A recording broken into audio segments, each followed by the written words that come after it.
ನಮಸ್ಕಾರ. ಸಾಮಾನ್ಯ ಜ್ಞಾನ ಮತ್ತು ಸಂವಿಧಾನಕ್ಕೆ ಸಂಬಂಧಪಟ್ಟಿರುವಂತಹ ಅತ್ಯುಪಯುಕ್ತ ಟಾಪ್ 40 ಪ್ರಶ್ನೆಗಳ ಕಾರ್ಯಕ್ರಮಕ್ಕೆ ಸುಸ್ವಾಗತ. ಈ ಒಂದು ಎಪಿಸೋಡನ್ನು ಸಂಪೂರ್ಣವಾಗಿ ನೋಡಿ. ಇಷ್ಟವಾದಲ್ಲಿ ಲೈಕ್ ಮಾಡಿ, ಶೇರ್ ಮಾಡಿ, ಕಮೆಂಟ್ ಮಾಡಿ. ಇಲ್ಲಿ ಕೊಟ್ಟಿರುವಂತಹ ಪ್ರತಿಯೊಂದು ಪ್ರಶ್ನೆಯೂ ಕೂಡ ಮುಂಬರುವಂತಹ ಯಾವುದೇ ರೀತಿಯ ಸ್ಪರ್ಧಾತ್ಮಕ ಪರೀಕ್ಷೆಗೆ ಅತ್ಯುಪಯುಕ್ತವಾಗಿರುತ್ತೆ. ಆ ಎಲ್ಲ ಪ್ರಶ್ನೆಗಳನ್ನು ಕೂಡ ಅತ್ಯಂತ ಸರಳ ವಿವರಣೆಗಳ ಜೊತೆಗೆ ನಿಮ್ಮ ಮುಂದೆ ಇಡಲಾಗಿದೆ. All the best. Akhilesh Ranjan ಕಾರ್ಯಪಡೆಯ ಜವಾಬ್ದಾರಿ ಏನು? ಸರಿಯಾದ ಉತ್ತರ ಆಪ್ಷನ್ ಎ, ನೇರ ತೆರಿಗೆ ಕೋಡ್.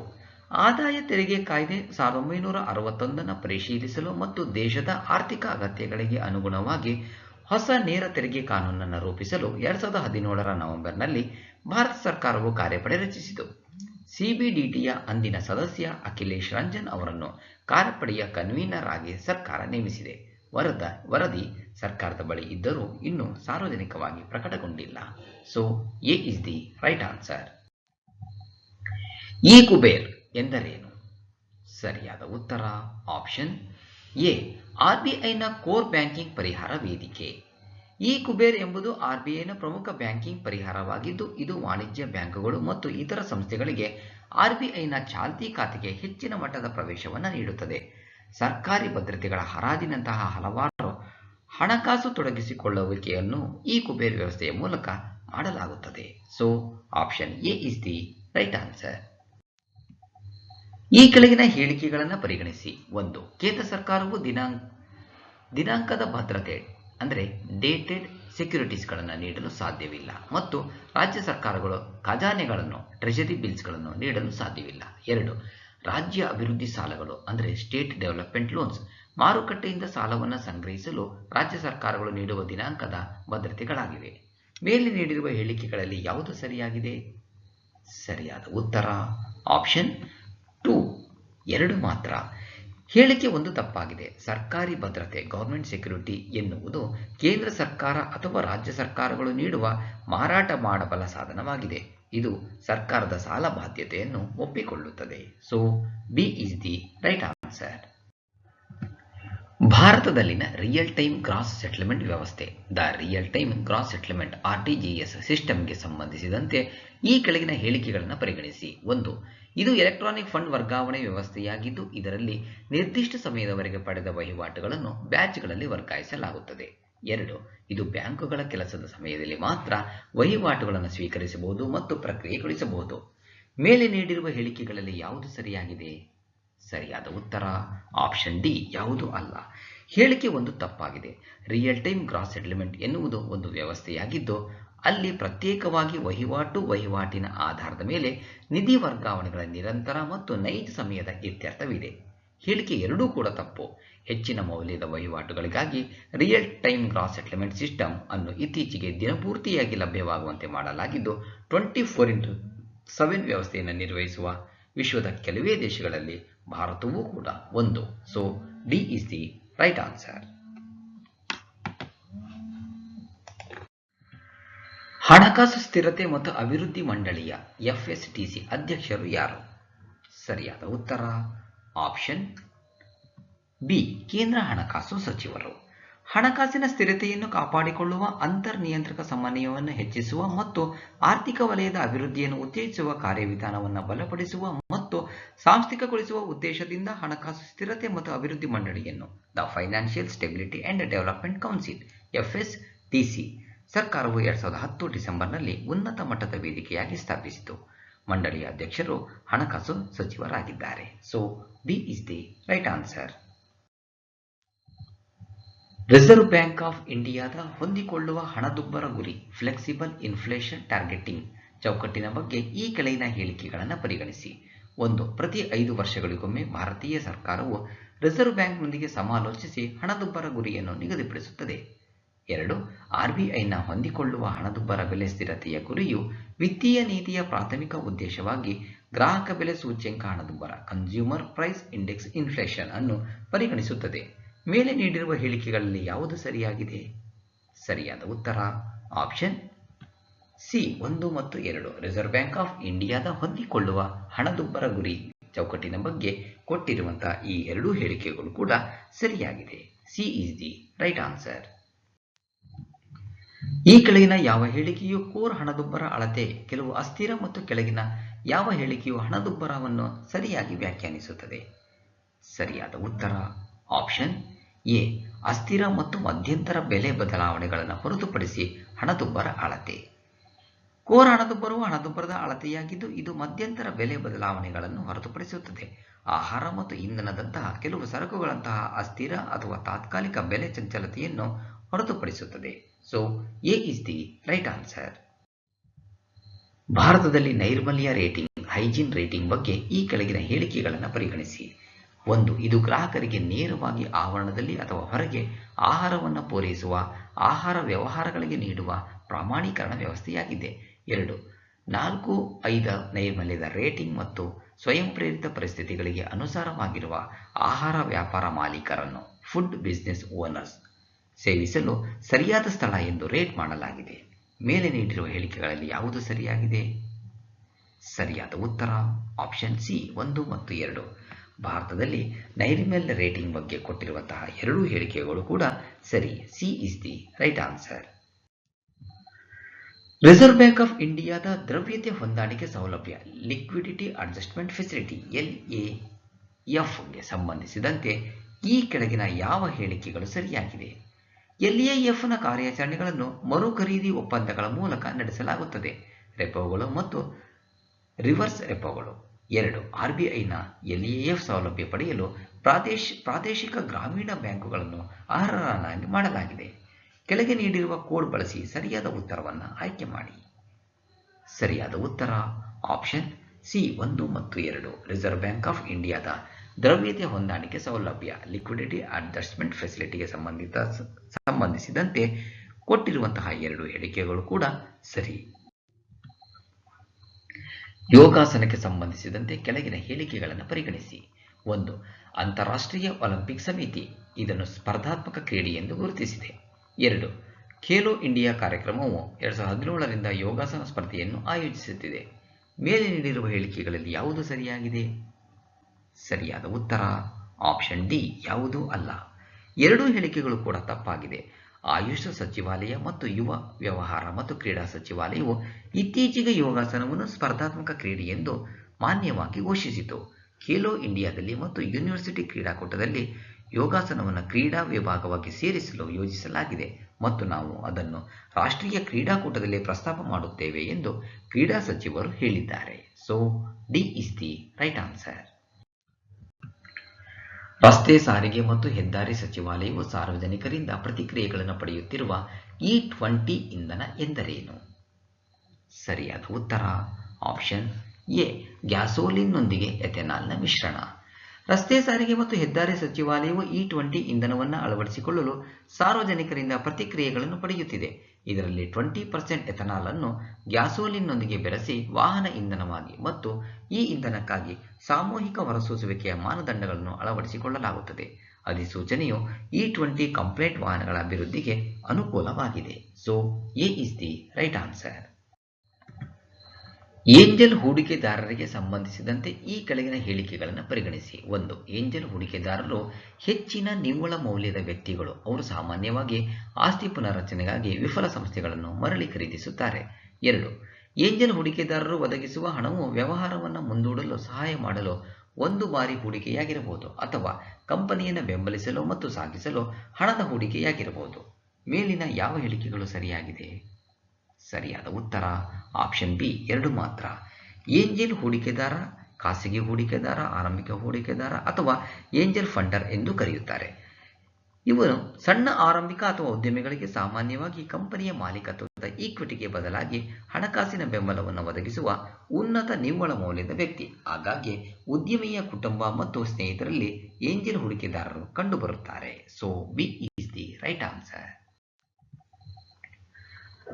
ಶೂನ್ಯ ಕೂಪನ್ ಬಾಂಡ್ ಬಗ್ಗೆ ಈ ಹೇಳಿಕೆಗಳನ್ನು ಪರಿಗಣಿಸಿ. 1. ಶೂನ್ಯ ಕೂಪನ್ ಬಾಂಡ್ ಎನ್ನುವುದು ಸಾಲದ ಭದ್ರತೆಯಾಗಿದ್ದು ಅದು ಬಡ್ಡಿಯನ್ನು ಪಾವತಿಸುವುದಿಲ್ಲ, ಆದರೆ ಆಳವಾದ ರಿಯಾಯಿತಿಯಲ್ಲಿ ವಹಿವಾಟು ನಡೆಸುತ್ತದೆ. ಮುಕ್ತಾಯದ ಸಮಯದಲ್ಲಿ ಬಾಂಡ್ ಅನ್ನು ಅದರ ಪೂರ್ಣ ಮುಖಮೌಲ್ಯಕ್ಕೆ ಪುನಃ ಪಡೆದುಕೊಳ್ಳಲಾಗುವುದರಿಂದ ಲಾಭವನ್ನು ನೀಡುತ್ತದೆ. 2. ಇವು ಕೇಂದ್ರ ಸರ್ಕಾರವು ನಿರ್ದಿಷ್ಟ ಸಂಸ್ಥೆಗಳಿಗೆ ಮಾತ್ರ ನೀಡುವ ವಿಶೇಷ ರೀತಿಯ ಬಾಂಡ್ಗಳು. ಮೇಲಿನ ಯಾವ ಹೇಳಿಕೆಗಳು ಸರಿಯಾಗಿದೆ? ಸರಿಯಾದ ಉತ್ತರ ಆಪ್ಷನ್ ಎ, ಒಂದು ಮಾತ್ರ.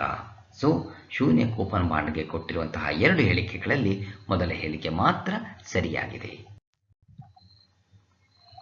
ಲಂಡನ್ ಇಂಟರ್ ಬ್ಯಾಂಕ್ ಆಫರ್ಡ್ ರೇಟ್ಗೆ ಸಂಬಂಧಿಸಿದಂತೆ ಈ ಕೆಳಗಿನ ಹೇಳಿಕೆಗಳನ್ನು ಪರಿಗಣಿಸಿ.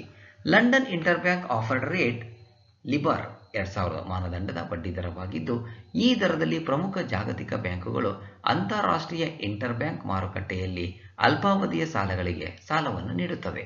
ಇದನ್ನು ಯುರೋಪಿಯನ್ ಸೆಂಟ್ರಲ್ ಬ್ಯಾಂಕ್ ನಿರ್ವಹಿಸುತ್ತದೆ. ಮೂರನೇದು, 2021ರ ಅಂತ್ಯದ ನಂತರ ಲಿಬರ್ ಅನ್ನು ಪ್ರಕಟಿಸಲಾಗುವುದಿಲ್ಲ.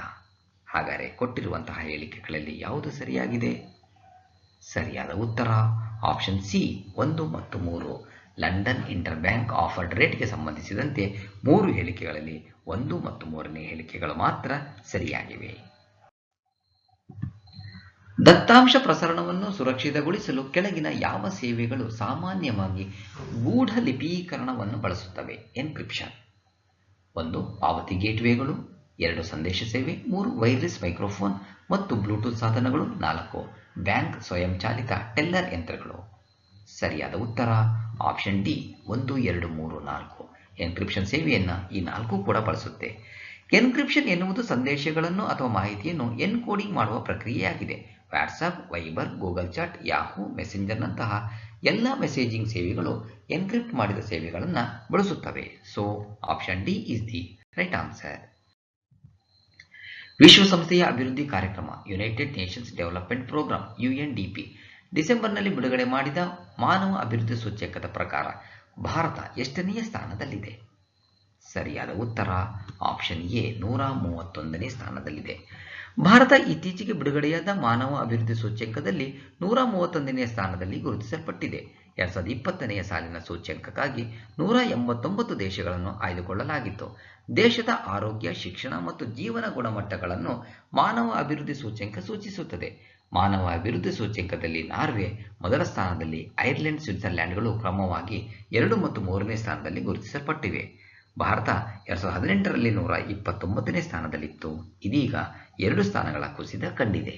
So A is the right answer.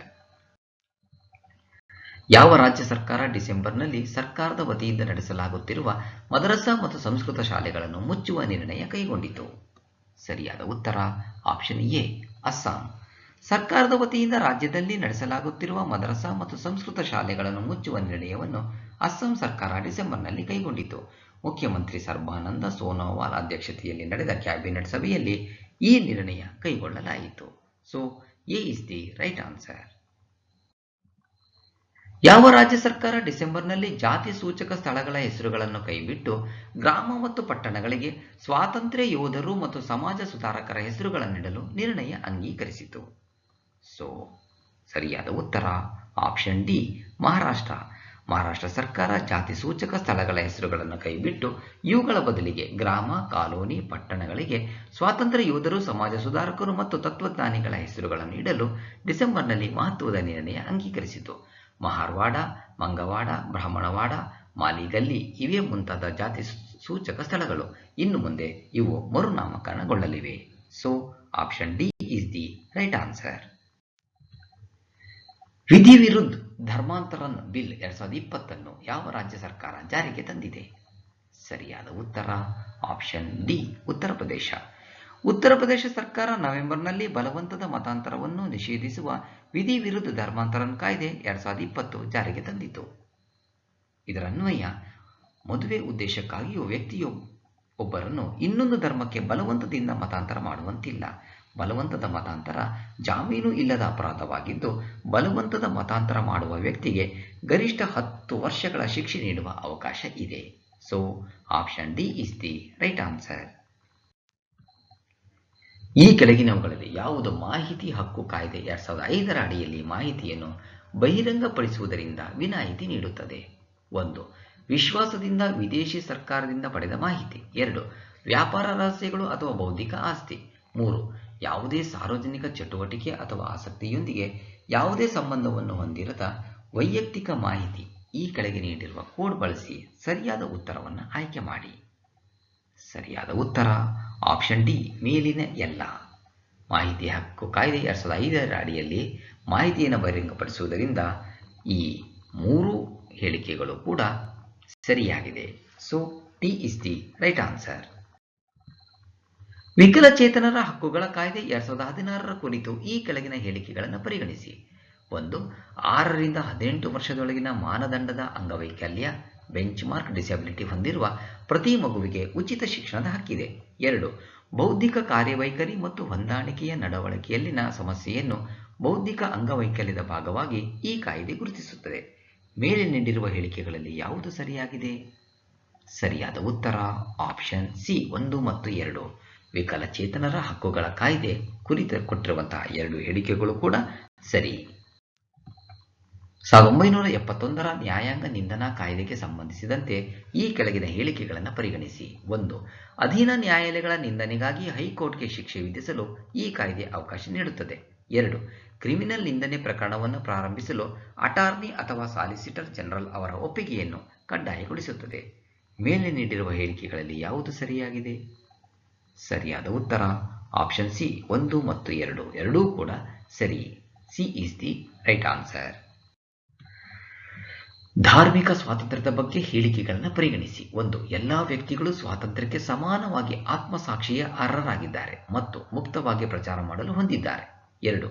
ಹಿಂದೂಗಳ ಎಲ್ಲಾ ವರ್ಗಗಳ ಸಾರ್ವಜನಿಕ ಸ್ವಭಾವದ ಹಿಂದೂ ಧಾರ್ಮಿಕ ಸಂಸ್ಥೆಗಳನ್ನು ಮುಕ್ತವಾಗಿಸಲು ರಾಜ್ಯವು ಕಾನೂನು ಮಾಡಬಹುದು. ಮೇಲೆ ನೀಡಿರುವ ಹೇಳಿಕೆಗಳಲ್ಲಿ ಯಾವುದು ಸರಿಯಾಗಿದೆ? ಸರಿಯಾದ ಉತ್ತರ ಆಪ್ಷನ್ ಡಿ ಯಾವುದೂ ಅಲ್ಲ. ಧಾರ್ಮಿಕ ಸ್ವಾತಂತ್ರ್ಯದ ಬಗ್ಗೆ ಕೊಟ್ಟಿರುವಂತಹ 2 ಹೇಳಿಕೆಗಳು ಕೂಡ ತಪ್ಪು. D is the right answer. ರಾಷ್ಟ್ರೀಯ ಆಹಾರ ಭದ್ರತಾ ಕಾಯ್ದೆ NFSA ಕುರಿತು ಕೆಳಗಿನ ಹೇಳಿಕೆಗಳನ್ನು ಪರಿಗಣಿಸಿ. 1.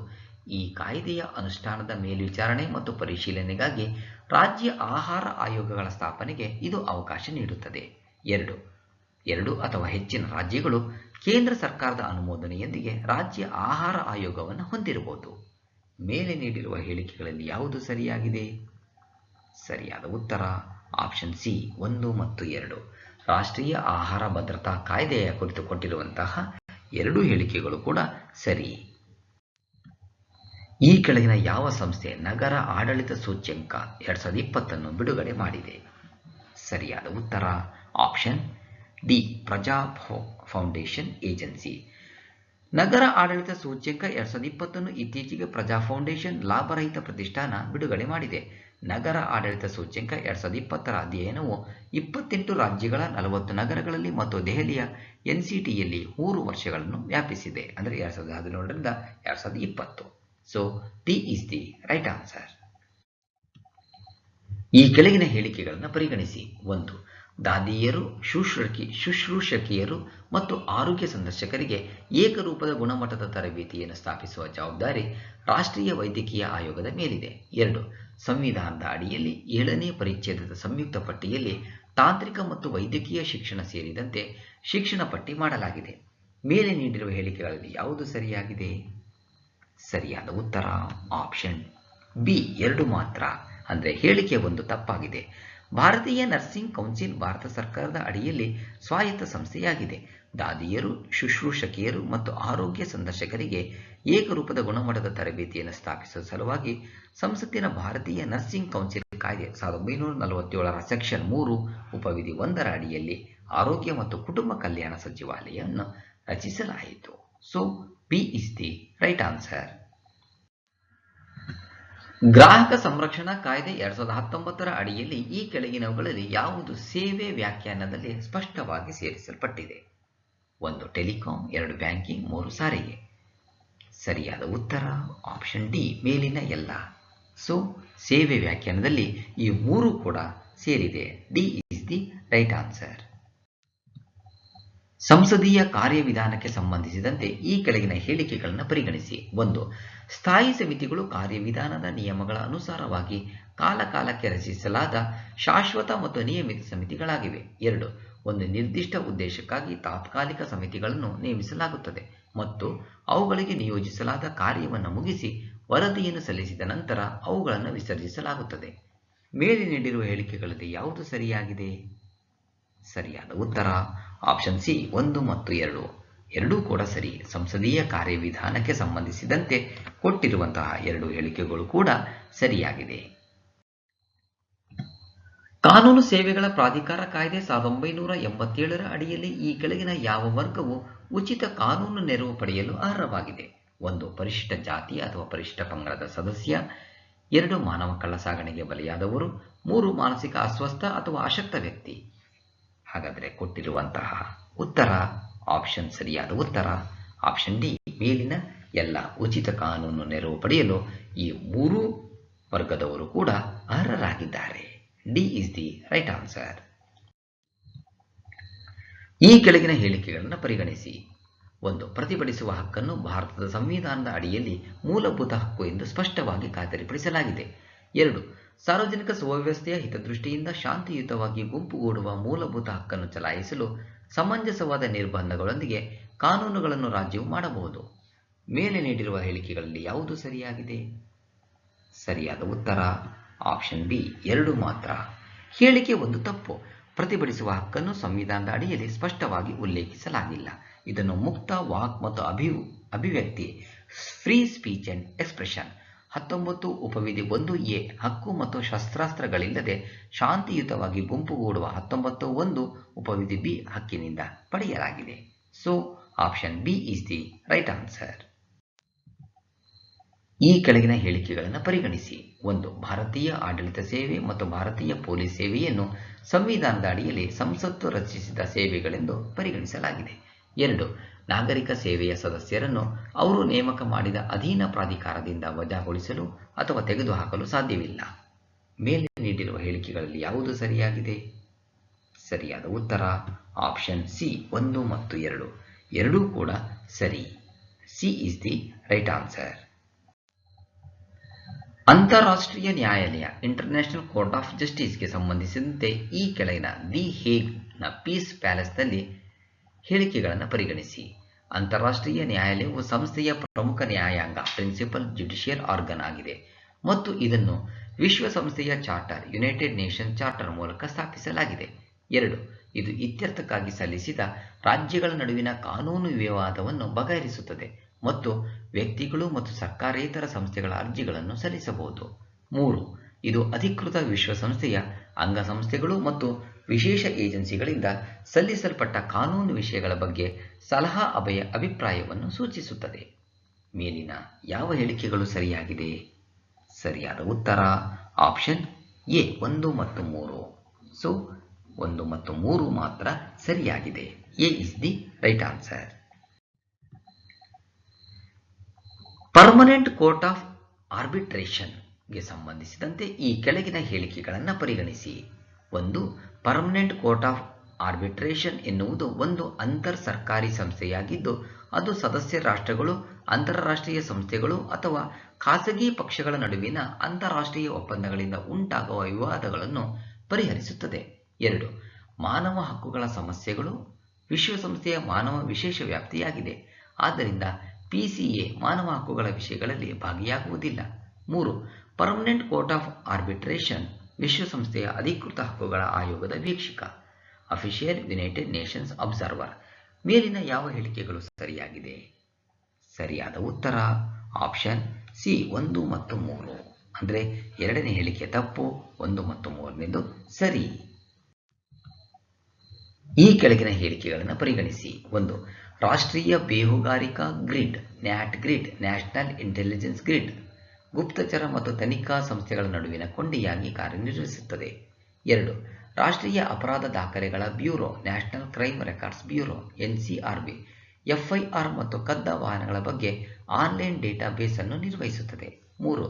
ರಾಷ್ಟ್ರೀಯ ಅಪರಾಧ ದಾಖಲೆಗಳ ಬ್ಯೂರೋ ಅಪರಾಧ ಮತ್ತು ಅಪರಾಧ ಪತ್ತೆ ಜಾಲ ಮತ್ತು ವ್ಯವಸ್ಥೆಗಳ crime and criminal tracking network and systems ಯೋಜನೆಯನ್ನು ಕಾರ್ಯಗತಗೊಳಿಸುತ್ತದೆ.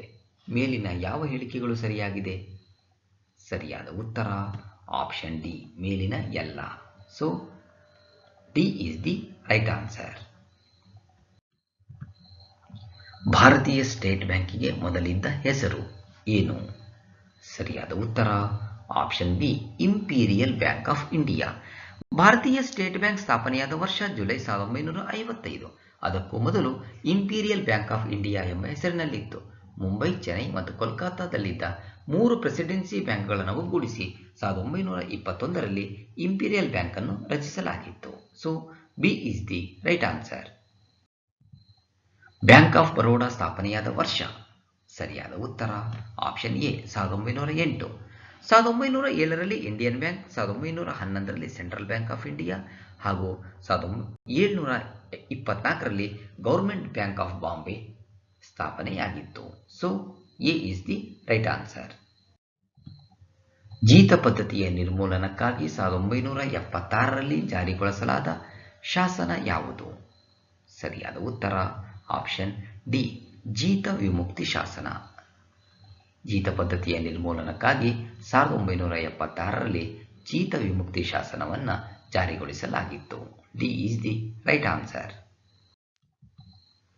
ಭಾರತದ ವಿದೇಶಿ ವ್ಯಾಪಾರದ ರಫ್ತು ಮತ್ತು ಆಮದು ಕ್ಷೇತ್ರದಲ್ಲಿ ಕಾರ್ಯನಿರ್ವಹಿಸುವ ಬ್ಯಾಂಕ್ ಯಾವುದು? ಸರಿಯಾದ ಉತ್ತರ option C Exim bank. Exim bank ಅನ್ನು ಲೋಕಸಭೆಯ ಒಂದು ಶಾಸನದ ಆಧಾರದ ಮೇಲೆ 1982 ಜನವರಿ 1ರಂದು ಸ್ಥಾಪಿಸಲಾಯಿತು. So C is the right answer. Jammu ಕಾಶ್ಮೀರವು ಭಾರತದೊಂದಿಗೆ ವಿಲೀನವಾದ ವರ್ಷ ಯಾವುದು? ಸರಿಯಾದ ಉತ್ತರ ಆಪ್ಷನ್ ಎ ಅಕ್ಟೋಬರ್ 27, 1947ರಂದು ಜಮ್ಮು ಕಾಶ್ಮೀರ ಭಾರತದೊಂದಿಗೆ ವಿಲೀನವಾಯಿತು. A is the right answer. ಸಂವಿಧಾನವನ್ನು ಏನೆಂದು ಕರೆಯಬೇಕು ಮತ್ತು ಎಂದು ಜಾರಿಗೊಳಿಸಬೇಕು, ಯಾವ ಭಾಷೆಯಲ್ಲಿರಬೇಕು ಎಂಬ ಪ್ರಶ್ನೆಗಳಿಗೆ ಉತ್ತರವನ್ನು ನೀಡುವ ಸಂವಿಧಾನದ ಭಾಗ ಯಾವುದು? ಸರಿಯಾದ ಉತ್ತರ ಆಪ್ಷನ್ ಡಿ 22ನೇ ಭಾಗ. D is the right answer. ಇಲ್ಲಿಗೆ 40 ಪ್ರಶ್ನೆಗಳ ಈ ಒಂದು ಎಪಿಸೋಡ್ ಮುಕ್ತಾಯವಾಗುತ್ತೆ. ಸಂಪೂರ್ಣವಾಗಿ ಈ ವಿಡಿಯೋ ನೋಡಿದ್ದಕ್ಕೆ ಮತ್ತೊಮ್ಮೆ ನಿಮಗೆ ಹೃತ್ಪೂರ್ವಕವಾಗಿರುವಂತಹ ಧನ್ಯವಾದಗಳು. ಸ್ನೇಹಿತರೆ, ವಿಡಿಯೋವನ್ನು ನೋಡಿದಂಥ ಎಲ್ಲರಿಗೂ ಧನ್ಯವಾದಗಳು. ನಾಳಿನ ಪ್ರಚಲಿತ ಘಟನೆಯ ವಿದ್ಯಮಾನದೊಂದಿಗೆ ಮತ್ತೆ ನಿಮ್ಮನ್ನು ಭೇಟಿಯಾಗ್ತೀವಿ. ಅಲ್ಲಿವರೆಗೂ ಎಲ್ಲರಿಗೂ ಧನ್ಯವಾದಗಳು. ನಮಸ್ಕಾರ.